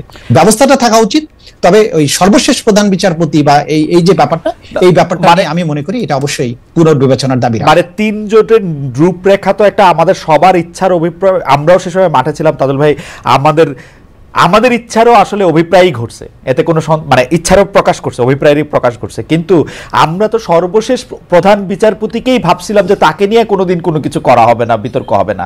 আমরা যদি এখন বিআরটিসির চেয়ারম্যানকে সর্বশেষ মানে তত্ত্বাবধায়ক সরকারের প্রধান করি, তো বা আর কাউকে কি করা সম্ভব, মানে যেখানে সর্বশেষ প্রধান বিচারপতিটা ফেল করেছে ফর্মুলা, সেটাও নিশ্চয়ই আমাদের ভাবতে হবে। কিন্তু আমরা যে প্রশ্নটা আগে করেছিলাম সেইটারও যদি আপনি একটু বলেন যে বিডিআর হত্যাকাণ্ড নিয়ে যে কমিশন, তাজুল ভাই, বিডিআর হত্যাকাণ্ড নিয়ে যে কমিশন, সেই কমিশন গঠন মাঝখানে আমি শুনতে পাচ্ছি না এই মুহূর্তে। আচ্ছা, এখন কি শুনতে পাচ্ছেন তাজুল ভাই? আপনি কি আজকে আমার জানা নাই যে টেকনিক্যাল, তাজুল ভাই আপনি কি আমাকে শুনতে পাচ্ছেন এখন? না, উনি বোধহয় আমাকে উনি বোধহয় আমাকে ঠিক করে শুনতে পাচ্ছেন না। অনেকে শুনতে পাচ্ছেন না। আমি আসবো আবার আপনার কাছে একই প্রশ্নে, যে এখন এই বিডিআর হত্যাকাণ্ড নিয়ে যে কমিশন গঠন করা হলো না ব্যারিস্টার আসলাম, এটা নিয়ে আপনি কোনো কিছু বলবেন যে এটাকে আসলে কমিশন করা উচিত ছিল, এই বিচারটা বা এখানে যে ঘটনাগুলি সেটা আসলে তদন্ত করা উচিত ছিল কিনা, সরকার কি এটা চাপা দিতে চেষ্টা করছে কিনা, বা কেউ কেউ বলছে যে আর্মি চাচ্ছে না যে এটার মধ্যে একটা কমিশন হোক? আপনার টেকটা একটু আমি জানতে চাই। জি জি, আমি পত্রপত্রিকায় যতটুকু দেখলাম যে বিচারাধীন আছে এই বিষয়টা, এবং সেই কারণেই কমিশন গঠন করা থেকে আপাতত বিরত থেকেছে, if I am not mistaken. আমি এতটুকু দেখেছি। যদি বিচারাধীন থাকে তাহলে তো এই ব্যাপারে আপাতত কমিশন গঠন করা থেকে বিরত থাকাই ভালো।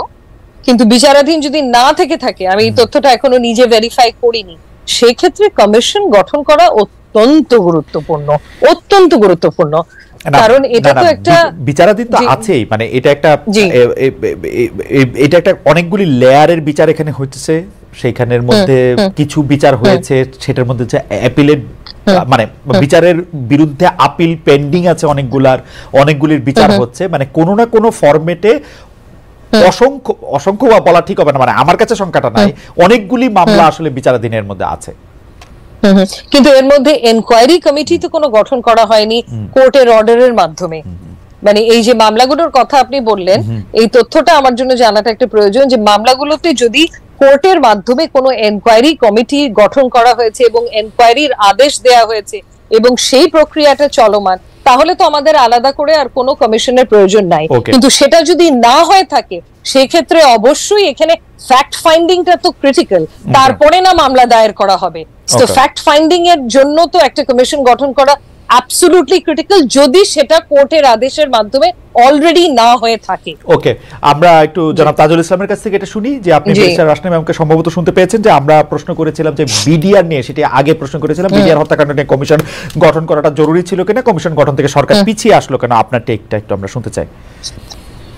আমি জানি না যে সরকার পিছিয়ে এসেছেন কিনা বা এই পিছিয়ে আসার পেছনে কি কারণ, তবে বিডিআর হত্যাকাণ্ড নিয়ে সবার মধ্যে যেটা প্রশ্নটা ছিল যে আগের বিচারে উইচ হান্টিং করা হয়েছে, প্রকৃত তদন্ত রিপোর্টকে ধামাচাপা দেওয়া হয়েছে, পেছনের যারা মাস্টার মাইন্ড ছিলেন তাদেরকে আড়াল করা হয়েছে, এবং যারা ক্ষমতাসীনদের মধ্য থেকে ঊর্ধ্বতন ব্যক্তিরা জড়িত ছিলেন তাদেরকে বিচারের বাইরে রেখে এটা নিরীহ যে সমস্ত সিপাহীরা। আপনি বলছেন যে বেসড অন ফ্যাক্টস নাকি হিয়ারসে? এটা দেখুন, এগুলো হিয়ারসের বাইরে তো প্রত্যক্ষদর্শী যারা ছিলেন, যারা ভুক্তভোগী, যারা বিডিআর এর হত্যাকাণ্ডের সময় যারা নানানভাবে এর দ্বারা প্রভাবিত হয়েছেন, সেই সমস্ত লোকদের কাছ থেকে শুনে আমরা বলছি, এবং বিশেষ করে সেনাবাহিনীর তদন্ত রিপোর্ট, এই সমস্ত জিনিস কিন্তু আলোর মুখ দেখেনি। সুতরাং এই যে বাংলাদেশের সার্বভৌমত্ব রক্ষাকারী একটা বিশাল বাহিনীকে রাজধানীর বুকে সেনাবাহিনীর তদন্ত রিপোর্ট পৃথিবীতে কখনো কোথাও, মানে বাংলাদেশে কখনো কোন তদন্ত রিপোর্টকে আলোর মুখ দেখেছে?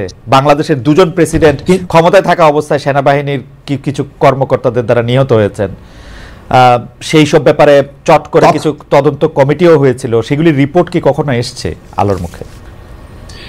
এটা আগে আসেনি বলে আসবে না, এটা আমি বিশ্বাস করি না।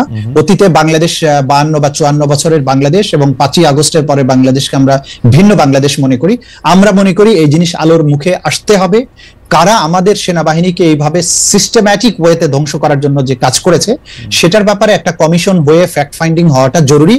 আগের বিচারগুলো যথার্থ প্রক্রিয়ায় হয়েছে কিনা সেটাও বের করা জরুরি, এবং এই বের করার না হলে বাংলাদেশে এই যে একটা এই বিপুল সংখ্যক সেনাবাহিনীর অফিসারদের স্বজনরা যারা তারা মনে করেন যে তাদের প্রতি জাস্টিস করা হয়নি, তাহলে এই বেদনার কিন্তু উপশম করা সম্ভব নয়। যদি এটা কমিশন করা না যায়, সেই ক্ষেত্রে এই বিচারটা দেওয়া আজকে তার আন্তর্জাতিক অপরাধ ট্রাইব্যুনালের কাছে অভিযোগ নিয়ে এসেছেন যে এটাকে ক্রাইমস এগেইনস্ট হিউম্যানিটি হিসেবে ট্রিট করা যায় কিনা, একটা সেনাবাহিনীকে সিস্টেম্যাটিক ওয়েতে ধ্বংস করার জন্য এটা করা হয়েছে। তা আমরা যদি সেটা বিচারের জন্য আমরা বিশ্লেষণ করে দেখবো যে এখানে করা যায় কিনা, কিন্তু একটা রাষ্ট্রের একটা বাহিনীকে যদি একটা বড় পরিকল্পনার অংশ হিসেবে একদিক থেকে নির্মূল করার চেষ্টা করা হয়, ডেফিনেটলি সেটা ক্রাইমস এগেইনস্ট হিউম্যানিটির আন্ডারে পড়বে। কিন্তু এইটা খুবই ইন্টারেস্টিং না, মানে আমরা যখন এইটা ভাবি তখন আমরা ভাবি যে এইটা দিয়ে বাংলাদেশের কেউ বা কোনো একটা মহল কোনো কিছু একটা অ্যাচিভ করতে পারে, 57 জন আর্মি অফিসারকে মেরে ফেলে কোনো একটা মহলের কোনো একটা উপকার হতে পারে। এইটা কি আমার রাজনৈতিক প্রতিপক্ষকে একটা বদনাম বা একটা অন্য কিছু দেওয়ার একটা পরিকল্পনা? মানে আমি আসলে হিসাব মিলাতে পারি না যাতে কার লাভ হবে। ধরেন আওয়ামী লীগের কি লাভ হবে এই 57 জনকে আর্মি অফিসারকে মেরে ফেলার ক্ষেত্রে তারা যদি একটা ভূমিকা রাখতো, বা মানে প্লটটা কি আসলে? জনাব তাজুল ইসলাম, দেখুন, এখানে যে শুধু আওয়ামী লীগে ইনভলভ ছিল এটাই কি, এটা তো শেষ কথা নয়। আমার প্রতিরক্ষা বাহিনীর উপরে যখন আঘাতটা আসছে, এটা শুধুমাত্র আওয়ামী লীগের আসছে না, এর সাথে পেছনে আরো কোনো বড় শক্তি জড়িত আছে, সেটা বের করার প্রশ্ন কিন্তু আসছে। আপনি গত 16 বছরে আওয়ামী লীগের শাসন যদি দেখেন, যে ক্রমান্বয়ে এই দেশটাকে কিভাবে একটা রাষ্ট্রের প্রতি নির্ভরশীল করে তৈরি করা হয়েছে, এবং বিভিন্ন সময়ে আমাদের রাষ্ট্রের যে নির্ভরশীলতা এবং আজকে যে বাংলাদেশ জুড়ে ভারত বিরোধী মনোভাবের যে তুঙ্গে ওঠাটা, এটার পেছনে এইভাবে ক্রমান্বয়ে আমাদের রাষ্ট্র ব্যবস্থার সবকিছুকে ভারতমুখী করার যে প্রবণতা, এটার সাথে যদি আপনি চেইন করে চিন্তা করেন, তাহলে এটা কিন্তু অ্যান্সার পাওয়া সম্ভব হতে পারে।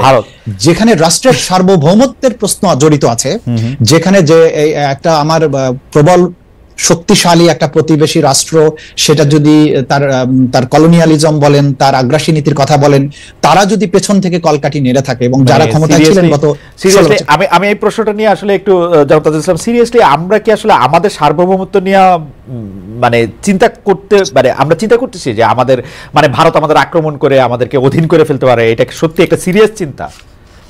না, এটা আমি বলছি, আমি বলছি আক্রমণ করা নয়। আপনি সব রাষ্ট্র সবসময় আক্রমণ করে দখল করতে হবে এমন নয়। ইনফিল্ট্রেশনের মাধ্যমে গত 16 বছরে বাংলাদেশকে যেভাবে ভারত নির্ভর করা হয়েছিল প্রত্যেকটা সেক্টরে, আপনি প্রত্যেকটা সেক্টর যদি বিশ্লেষণ করেন, তাহলে তো দখল করার প্রয়োজন নেই। আপনি একটা ওসি নিয়োগ করার আগে যদি ভারতীয় দূতাবাসের পরামর্শ নিতে হয়, তাহলে সেই রাষ্ট্র তো দখল করার প্রয়োজন নেই। এই সব বিষয়গুলো পেছন থেকে কমিশন গঠন করে এটা দেখা উচিত যে এই কাজগুলো কিভাবে হয়েছিল, এই কাজগুলো আমাদের সৈনিকেরা কিভাবে আমাদের অফিসারদেরকে হত্যা করলো, এই ফ্যাক্টস ফাইন্ডিং তো হয়নি। এটা অবশ্যই এটাকে বের করা উচিত জাতির স্বার্থে, ভবিষ্যতের স্বার্থে। বেশি রাষ্ট্র ইমাম কি মনে করেন যে এটা কি আসলে, আমার মূল প্রশ্নে যাওয়ার আগে আপনি যদি একটু ছোট করে বলেন যে এটা কি আসলে একটু পলিটিক্যাল রেটরিক বেশি, মানে একটা ইন্ডিয়া সার্বভৌমত্বের উপর হামলা, সেই কারণে একটা হইতে পারে ওরকম? ইটস লাইক আপনার কাছে কি, মানে আপনি বিডিআর মিউটিনির কথা বলছেন? বিডিআর মিউটিনি সহ আর যে বয়ান, যে ধরেন বাংলাদেশের সার্বভৌমত্ব হুমকির মুখে, আবার এটা অবশ্য বলছে তাজুল ইসলাম খুব সুন্দর করে বলছেন যে সার্বভৌমত্ব তো আসলে দেশটাকে দখল করে হবে না, নানাভাবেও এটা হইতে পারে। আপনার টেকটাও একটু শুনি। জি জি, মানে এইটুকু বক্তব্যের সাথে তো আমি একমত যে দেশটাকে দখল করা is not the only way. এছাড়া অন্যান্য বিভিন্ন ভাবে করা যায়। একটা দেশকে যদি আপনি ট্রেড এন্ড কমার্সের দিক থেকে ক্রিপল করে ফেলেন, তাহলেও কিন্তু এটা আমাদের সার্বভৌমত্বকে অ্যাটাক করা হবে। আমি যেটা জানতে চাইছিলাম যে আমরা এই কথাগুলি বলার সময় ফ্যাক্টস এন্ড ফিগার দেখে, স্ট্যাটিস্টিক্স দেখে আমরা বলতেছি কিনা গত 15 বছরের ট্রেড এন্ড কমার্স, তার আগে, কারণ আমরা কিন্তু বরাবরই দেখেছি, যেমন ধরেন বিএনপি ভারতে গ্যাস পুরো একটা, মানে বিবিআনার গ্যাস পুরোটাই রপ্তানি করে দিতে চেয়েছিল। ভারতকে তো আমরা যে সরকারি ক্ষমতায় আসুক তার আসলে এক ধরনের সুবিধা করতেই দেখি, তার সাথে তো একটা ইন্ডিয়া সাথে শেখ হাসিনা হয়তো বেশি করছে, কিন্তু আমরা তো হিস্টোরিক ভাবে তাই দেখি আসলে। মানে এটা আমরা কেন এটা বলবো, মানে এখানে আমি একটা কথা বলি খালেদ ভাই, সেটা হচ্ছে গিয়ে আমরা তো এই গ্লোবালাইজেশনের যুগে বাংলাদেশ তো আইসোলেটেড ভাবে এক্সিস্ট করতে পারে না। সো ভারত আমাদের শক্তিশালী প্রতিবেশী, এবং নানাভাবে ভারতের সাথে আমাদের সম্পর্ক আজকের না, সেটা হিস্টোরিক্যালি বলেন, কালচারালি বলেন, ভাষাগতভাবে বলেন, ট্রেড এন্ড কমার্স বলেন, প্রত্যেকটা বর্ডার শেয়ারিং তো আমি বাদই দিলাম, আচ্ছা প্রত্যেকটা ভাবে কিন্তু ইন্টেগ্রালি কানেক্টেড এই দুটো দেশ। সো আমাদের ভারতকে যেরকম প্রয়োজন, ভারতেরও আমাদেরকে সেরকমই প্রয়োজন। সো আমাদের অ্যাটিটিউডটা রাইট নাও হওয়া উচিত একটা সুসম্পর্ক গড়ে তোলার, কাদা ছোড়াছড়ি না করে, মানে পেছনের দিকে না তাকিয়ে সামনের দিকে তাকানো উচিত। কোন ধরনের ধরেন যেরকম ডিসইনফরমেশন ক্যাম্পেইনটা ভারত শুরু করেছিল এই পতনের পর থেকে নিয়ে, যেটা এখন পর্যন্ত কিছু দূর হলেও চলছে, সেটা আমরা কিভাবে কাউন্টার করব? আমরা কিন্তু সেটাকে উগ্রভাবে কাউন্টার করলে হবে না, আমাদের সেটাকে কাউন্টার করতে হবে ফ্যাক্টস দিয়ে। আমরা ফ্যাক্টস গুলো পুরো বিশ্বের কাছে, ভারতের কাছে তুলে ধরবো যে এটা ডিসইনফরমেশন কেন। আমরা যদি এই এক্সট্রিমিজমকে এক্সট্রিমিজম দিয়ে কাউন্টার করি তাহলে তো হবে না, কারণ দুটো দেশকেই তো দুটো দেশের প্রয়োজন। এবং কিছু দূর হলেও ভারত থেকে যখন ফরেন সেক্রেটারি আসলেন, ওনার বক্তব্যের সাথে মানে উনি বক্তব্য দিলেন যে ওনাদের সাথে মিডিয়া থেকে যে ডিসইনফরমেশন ক্যাম্পেইন সরকারের সাথে ভারতের, সেই ক্যাম্পেইনের কোনো সম্পৃক্ততা নেই। আচ্ছা হয়তো আমরা এটা বিশ্বাস করি না এবং না করাটাই স্বাভাবিক, কারণ বেশিরভাগ এই ক্যাম্পেইন হয়েছে গদি মিডিয়াগুলো থেকে। বাট হ্যাভিং সেড দ্যাট, ওনারা যে এরকম একটা বক্তব্য এখন করছেন অফিশিয়ালি, এটা হয়তো একটা ইন্ডিকেশন যে সামনে গিয়ে ওনারাও একটা সুসম্পর্ক গড়তে চাচ্ছে বাংলাদেশের মানুষের সাথে, অ্যাজ অপোজ টু শেখ হাসিনার সাথে, মানে কোনো ব্যক্তি বা পার্টির সাথে। আচ্ছা আমি খালি এতটুকুই বলবো খালেদ ভাই যে আমরা ফ্যাক্টসের ভিত্তিতে এর কথা এখন বলা উচিত এগিয়ে গিয়ে, as oppose to political rhetoric or anything else. জি, আমাদেরকে চ্যানেল 24 সরাসরি দেখাচ্ছিল। চ্যানেল 24 এখন টপ অফ দ্য আওয়ার নিউজের জন্য চলে যাবে সেই, কিন্তু আমরা আরো কিছুক্ষণ আপনার সাথে থাইকা যাব। সেই জন্য আমি ব্যারিস্টার রাশনা ইমামের কাছে যে প্রশ্নটা করতে চাই, সেই প্রশ্নটা নিয়ে আবার জনাব তাজুল ইসলামের কাছে আসবো। যে আপনি জানেন যে সম্প্রতি প্রধান উপদেষ্টা অধ্যাপক মোহাম্মদ ইউনূসের কাছে যে প্রতিবেদন জমা দিয়েছে গুম সংক্রান্ত তদন্ত কমিশন, সেখানে অনেক গুরুতর অভিযোগের একটি হচ্ছে আওয়ামী লীগ শাসনামলে গুমের সঙ্গে ভারতের সম্পৃক্ত থাকার অভিযোগ। আমাদের প্রশ্ন, এটা অভ্যন্তরীণ বিষয় হলে এটার উদ্যোগ তুলনামূলকভাবে সহজ হতো, যেমন আমরা এটা পরীক্ষা করাটা সহজ হতো, কিন্তু ভারতের সম্পৃক্ততার যে অভিযোগ, আমরা কাগজে অভিযোগ যে আমরা দেখলাম, তা নিয়ে আমাদের সরকার আসলে কি করতে পারবে, নাকি শুধু কাগজে এই বিষয়টি থেকে যাবে? আমরা জনাব তাজুল ইসলামের কাছে আসবো। আমরা একটু ব্যারিস্টার রাশনা ইমামের কাছে শুনতে চাই যে গুমের সাথে যে ভারতের সম্পৃক্ত থাকার অভিযোগ, গুম সংক্রান্ত তদন্ত কমিশন যেটা বলেছে, সেইটার ক্ষেত্রে আমাদের আসলে কি করার আছে, বা আসলে সরকারের উদ্যোগটা কি হওয়া উচিত? যে আপাতত যে রিপোর্টটা, প্রতিবেদনটা বের হয়েছে, এখানে তো আমার ধারণা প্রাথমিকভাবে প্রমাণ পাওয়া গেছে, এই ভাষাটা ব্যবহার করা হয়েছে সোফার শেখ হাসিনা এবং তার দলের শীর্ষস্থানীয় কিছু নেতাদের কথা। ভারতের ব্যাপারে যে এভিডেন্সটা পাওয়া গেছে, ওটার ভাষাটা কিন্তু আমি শিওর না, আপনি হয়তো আমাকে কারেক্ট করতে পারবেন। ওখানে যদি বলে থাকে প্রাথমিকভাবে, সেক্ষেত্রে আমি বলবো আমরা আগে পূর্ণাঙ্গ ফাইনাল রিপোর্টটা দেখে নিই, যে ওই রিপোর্টে কি কি তথ্য বেরিয়ে আসে, এবং তার সাথে এভিডেন্স দেখে নিই। এভিডেন্স দেখার পরেই কিন্তু we will be in a position যে আমরা এটাকে কিভাবে অ্যাপ্রোচ করব। প্রথমে কি ডিপ্লোম্যাটিক ভাবে অ্যাপ্রোচ করব, নাকি অন্য কোনো ভাবে অ্যাপ্রোচ করব? বাট আমাদের তথ্য নিয়ে কথা বলা উচিত, এভিডেন্স হাতে নিয়ে কথা বলা উচিত। আমার ধারণা জনাব তাজুল ইসলাম আমাদের এই ব্যাপারে একটু সাহায্য করতে পারবেন। জনাব তাজুল ইসলাম, যে গুম সংক্রান্ত তদন্ত কমিশনের রিপোর্টে এই জাতীয় কাজের জন্য ভারতের সম্পৃক্ততা থাকার অভিযোগ এসছে বলে আমরা জেনেছি, এইটার ক্ষেত্রে আসলে সরকারের কি করার দরকার, এবং এটা কিভাবে, মানে আপনি আরেকটু আমাদেরকে একটু জানাবেন কিনা যে এটাতে আসলে আমরা মানে ইনফরমেশনটা কি? কারণ আমরা পত্রপত্রিকায় পড়েছি যে এই ভারতীয় সম্পৃক্ততা পেয়েছে গুম সংক্রান্ত কমিশন, কিন্তু আমরা এর চেয়ে বেশি কিছু জানতে পারিনি এখনো। জি, আমি গুম কমিশনের রিপোর্টের ব্যাপারে আংশিক যেটা প্রকাশিত হয়েছে সেটা আমি নিজেও দেখেছি এবং পত্রপত্রিকাতেও এসেছে। সেখানে কিন্তু তারা খুব সুনির্দিষ্টভাবে বলেছে যে ভারত সরকার কিভাবে এই গুম সংগঠনের ব্যাপারে সহায়তা করেছে। সেখানে তারা উদাহরণ হিসাবে বিএনপি নেতা সালাউদ্দিন আহমেদকে যে ভারতের সীমান্তে নিয়ে যাওয়ার পরে ভারত তাকে আটক করে যে কিভাবে এত বছর আটকে রেখেছে সেই প্রসঙ্গটা নিয়ে এসেছেন সুখরঞ্জন বালির কথা, যে সুখরঞ্জন বালিকে যখন এই ট্রাইব্যুনালের প্রাঙ্গণ থেকে অপহরণ করা হয়, তারপরে তাকে পুশব্যাক করা হয় ইন্ডিয়ার মধ্যে, এবং সেখানে ইন্ডিয়ান পুলিশ সবকিছু জানা সত্ত্বেও বিএসএফ তাকে নিয়ে গিয়ে দমদম কারাগারে তাকে আটক রাখে অন্যায়ভাবে অনুপ্রবেশের দায়ে। এরকম আরো অনেকগুলো গুম ভিকটিমের সাক্ষাৎকার তারা নিয়েছেন, যাদেরকে বিভিন্ন সময় ভারতে নিয়ে যাওয়া হয়েছে, সেখানে আটকে রাখা হয়েছে, পরবর্তী সময়ে তারা মুক্তি পেয়ে হয়তো এসেছেন নানানভাবে। এখানে একটা জিনিস গুম কমিশনের রিপোর্টে তারা খুব ক্লিয়ার বলেছেন, যেটা আরো ডিটেলটা যখন প্রকাশিত হবে তখন জানা যাবে, যে এই গুমের কার্যক্রমকে ফ্যাসিলিটেট করার ব্যাপারে আন্তঃসীমান্ত যোগাযোগের একটা ব্যাপার আমরা এখানে লক্ষ্য করেছি, এবং বিশেষ করে এই বিষয়গুলোকে হাইলাইট করে কিন্তু এই কমিশন এবং তাদের যেটুকু প্রকাশযোগ্য রিপোর্ট সেখানে তারা বলেছেন যে এটার সাথে ভারতের সম্পৃক্ততা পাওয়া গেছে। এখন রাষ্ট্র হিসাবে আমাকে এই জিনিসটাকে ডিল করতে হবে। আমার একটা স্বাধীন সার্বভৌম রাষ্ট্র, আমার একটা বিচার বিভাগীয় একজন সর্বোচ্চ আদালতের বিচারপতির নেতৃত্বে গঠিত যে কমিশন যখন তারা ফাইন্ড করবেন যে এই রাষ্ট্রের আভ্যন্তরীণ কোনো অপরাধের ক্ষেত্রে প্রতিবেশী দেশ তাদেরকে ফ্যাসিলিটেট করছে, আমাদেরকে অবশ্যই ডিপ্লোম্যাটিক্যালি তাদেরকে সেগুলো চ্যালেঞ্জ করতে হবে, তাদের সেই ব্যাপারে ব্যবস্থা গ্রহণ করতে হবে। এর বাইরে তো আমরা যা করার এর বাইরে তো আর খুব বেশি কিছু করতে পারবো না। ডিপ্লোম্যাটিক্যালি এই জিনিসটাকে জানা এবং সেটাকে অ্যাড্রেস করা, এটা রাষ্ট্রের পক্ষ থেকে করতে হবে। এবং পরবর্তী সময় বিশেষ করে জুলাই আগস্টের এই বিপ্লব চলাকালীন সময়ও আমরা এভিডেন্স পাচ্ছি যে যখন সীমান্ত খালি করে আমাদের সৈনিকদেরকে দেশের অভ্যন্তরে নিয়ে এসে ছাত্র জনতার উপরে আক্রমণ করার জন্য কিন্তু বারবার চাপ দেওয়া হয়েছে, সেই এভিডেন্স গুলো আমাদের হাতে এসেছে। এবং সেই সময়ে বলা হয়েছে যে সীমান্ত খালি করে আমরা কিভাবে এটা নিয়ে আসবো। তখন তদানীন্তন যে প্রধানমন্ত্রী যিনি পালিয়ে গেছেন তিনি বলছেন যে না, সীমান্তের ওপারের দের সাথে কথা হয়েছে, সীমান্তে কোনো সমস্যা নেই, তোমরা সব চলে আসো। ইট ইন্ডিকেটস যে সীমান্তের ওপারে যারা আছে তারা কোনো ডিস্টার্ব করবে না, তাদের সাথে যে বোঝাপড়া আছে, এই জিনিসগুলো কিন্তু আমাদের এভিডেন্সে এখন দিনকে দিন এটা স্পষ্ট হয়ে যাচ্ছে।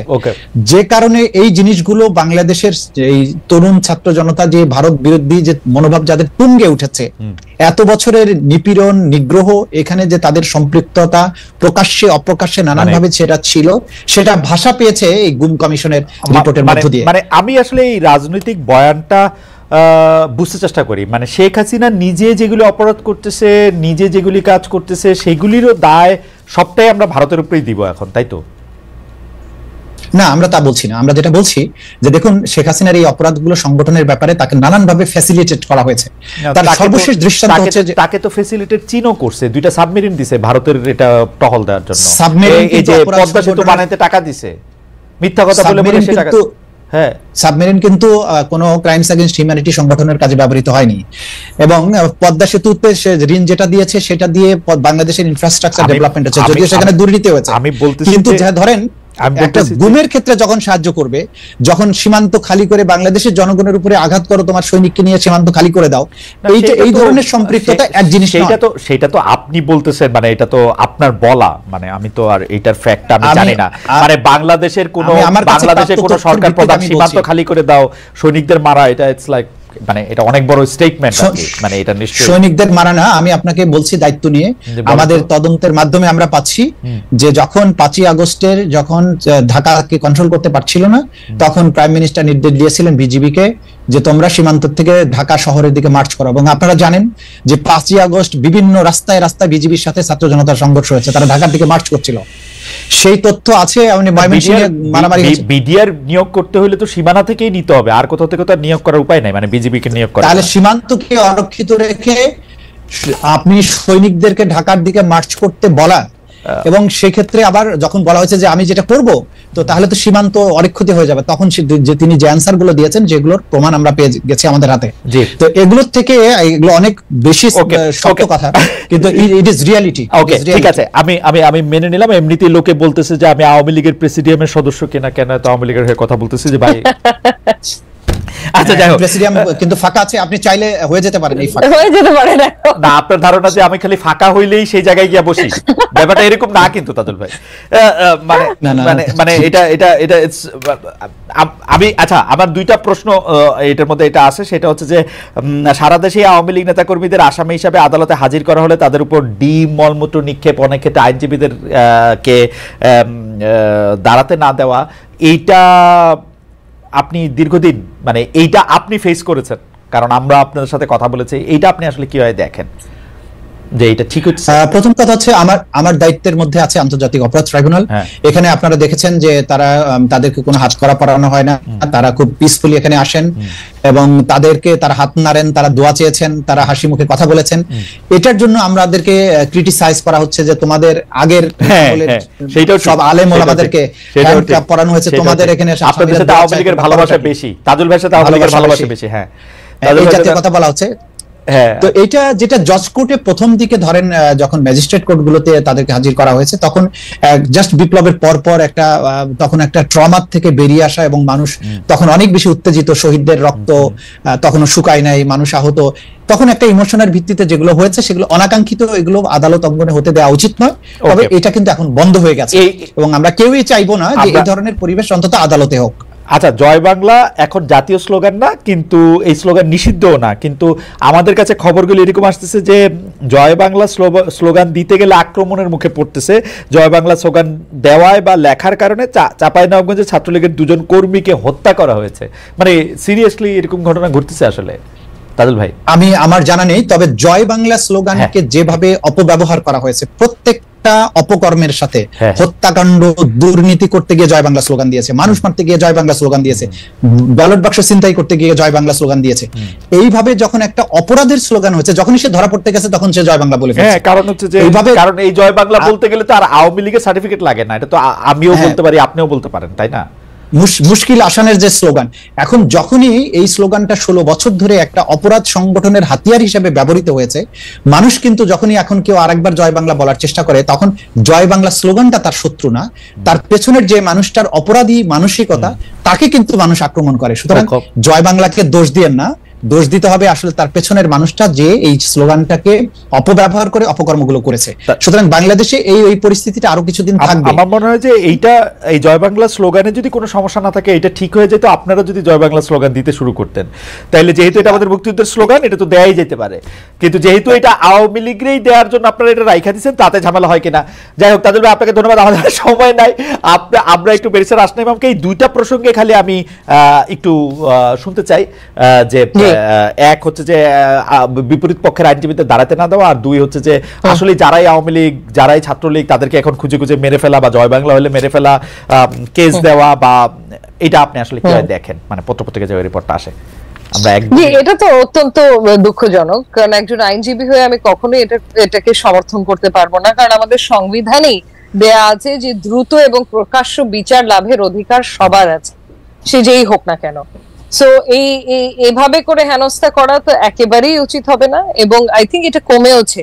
যেটা তাজুল ভাই বলছিল যে পতনের পর এটা বেড়ে গেছিল, কিন্তু এখন এটা আস্তে আস্তে কন্ট্রোলে আনা হয়েছে, এবং আশা করি সামনে গিয়ে এরকম আর পরিস্থিতি দাঁড়াবে না। সো অবভিয়াসলি এটাকে আমি কোনোভাবেই ভালো চোখে দেখি না এবং সমর্থনও করি না।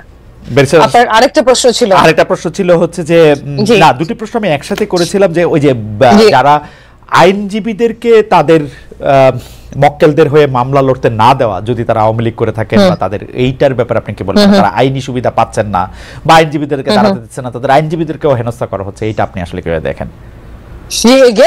একেবারেই সমর্থন করছি না, এটা অত্যন্ত নিন্দাই করছি বরঞ্চ, কারণ একই জিনিস আমাদের সংবিধানে তো নিশ্চিত করা হয়েছে, এই right two fair trial, right two legal representation, automatically ওটার থেকে এক্সট্রাপোলেট করলেই চলে আসে। সো এরকম একটা সাংবিধানিক অধিকারকে আমরা কোনোভাবেই কাউকেই বঞ্চিত করতে পারি না, এবং লিগ্যাল রিপ্রেজেন্টেশন পাওয়াটা মানে থাকাটাও তাদের অধিকার। এই ক্ষেত্রে কিন্তু সরকারও পদক্ষেপ নিতে পারেন, এবং কিছু দূর আমার মনে হয় নিচ্ছেও, যে লিগ্যাল রিপ্রেজেন্টেশন বা লিগ্যাল এইডের মাধ্যমে সরকার থেকে কিছু নিয়োজিত আইনজীবী ডিফেন্সটা কন্ডাক্ট করার জন্য দিতেই পারেন, এবং আমার ধারণা কিছু দূর দিচ্ছেও। যে ক্ষেত্রে কোনো আইনজীবী পাওয়া যাচ্ছে না, সরকারই পাঠাচ্ছে আইনজীবী ডিফেন্সের জন্য। আমি এখানে একটা লাইন অ্যাড করতে চাই, যে বললেন আন্তর্জাতিক অপরাধ ট্রাইব্যুনালে তাদের আইনজীবী আছেন, এবং কোন রকমের বাধাবিঘ্নত নয়, বরং তাদেরকে আমরা বলেছি যে আপনাদের যদি বিদেশি পরামর্শকও লাগে আপনারা আনতে পারেন, এবং সব ধরনের সহযোগিতা তাদেরকে আমরা করছি এবং ফিউচারেও করা হবে। সুতরাং প্রথম দিকে যেটা হয়েছে, যেটা আমি বললাম যে ডিম ছোড়ার কাজটা যেটা প্রথম দিকে উত্তেজনার সময় হয়েছে, ওই সময় কিছু বিচ্ছিন্ন ঘটনা ঘটেছে, এটা কিন্তু এখন আর হচ্ছে না। এবং বিশেষ করে যে আন্তর্জাতিক অপরাধ ট্রাইব্যুনালে তাদের বিচার হচ্ছে, এখানে খুবই স্মুথ এবং খুবই ভয়ভীতিহীন পরিবেশ। এখানে আইনজীবীরা খুব প্রফেশনাল দায়িত্ব পালন করতে কোনো রকমের বাধা নেই। এই ব্যাপারে কেউ কোনো অভিযোগ করেননি এবং করতে পারবেন না আশা করছি, এবং এই ব্যাপারে আমরা 100% সবাইকে নিশ্চয়তা দিচ্ছি যে এইখানে আসামিদের ডিফেন্ড করতে যারা আসবেন তারা প্রপারলি প্রসিকিউশন যতটা সুবিধা ভোগ করে ঠিক ততটাই সুবিধা এখানে ভোগ করবেন। এই ব্যাপারে কারো মনে যেন কোনো দ্বিধা না থাকে। আমরা তাদেরকে সব ধরনের আইনগত সুযোগ দেওয়ার জন্য সব ধরনের ব্যবস্থা করছি। জনাব তাজুল ইসলাম, আপনাকে অনেক ধন্যবাদ ব্যারিস্টার খালেদ ভাই, আমি যদি একটা বক্তব্য অ্যাড করতে পারি খালি এখানে, শুধু একটা লাস্ট একটা যেটা বলবো যে এই যে বিচার প্রক্রিয়াটা এখন হবে, যেখানে আওয়ামী লীগের শেখ হাসিনা থেকে শুরু করে সকল শীর্ষস্থানীয় নেতা থেকে নিচের দিকে সবাইকে বিচার করা হবে, পুরো পৃথিবী কিন্তু এটার দিকে তাকিয়ে আছে, বিশেষ করে আন্তর্জাতিক অপরাধ ট্রাইব্যুনাল। আর পৃথিবী কি আমরা তাকিয়ে আছি, ইন্ডিয়া তাকিয়ে আছে, এবং ভারতে ইন্ধন যোগানোর জন্য তো আওয়ামী লীগের লোকজন বসেই আছে। আমার মনে হয় এই ব্যাপারটা একদমই পরিষ্কার। ব্যারিস্টার রাসনা ইমাম, আপনাকে গ্রহণযোগ্যতাটা খুব দরকার, এটা গ্রহণযোগ্য হতে হবে ব্যারিস্টার রাসনা ইমাম, আপনাকে অনেক ধন্যবাদ জনাব তাজুল ইসলাম, আপনাকেও। এবং আমি আসলে তাজুল ভাই যেহেতু কথাটা উঠালেন এবং অনেক দর্শক যেহেতু জানতে চাইছেন, না আমি আওয়ামী লীগের সভাপতির পদও যদি দেওয়া হয় আমি নিতে ইচ্ছুক না, আওয়ামী লীগেরটাও যেমন নিতে ইচ্ছুক না, বিএনপিটাও নিতে ইচ্ছুক না। তাজুল ভাই বাংলাদেশের প্রেসিডেন্ট হন, রাসনা ইমাম প্রধানমন্ত্রী হন, আপনাদের জন্য অনেক শুভেচ্ছা থাকলো। অনেকগুলি রাজনীতি আপনারা করেন, আমি রাজনীতির মধ্যে নাই, আপাতত নাই। আপনাদের সবাইকে অনেক অনেক অনেক ধন্যবাদ জনাব তাজুল ইসলাম, ধন্যবাদ ব্যারিস্টার রাসনা ইমাম। আপনাকেও ধন্যবাদ খালেদ ভাই। ধন্যবাদ। জি।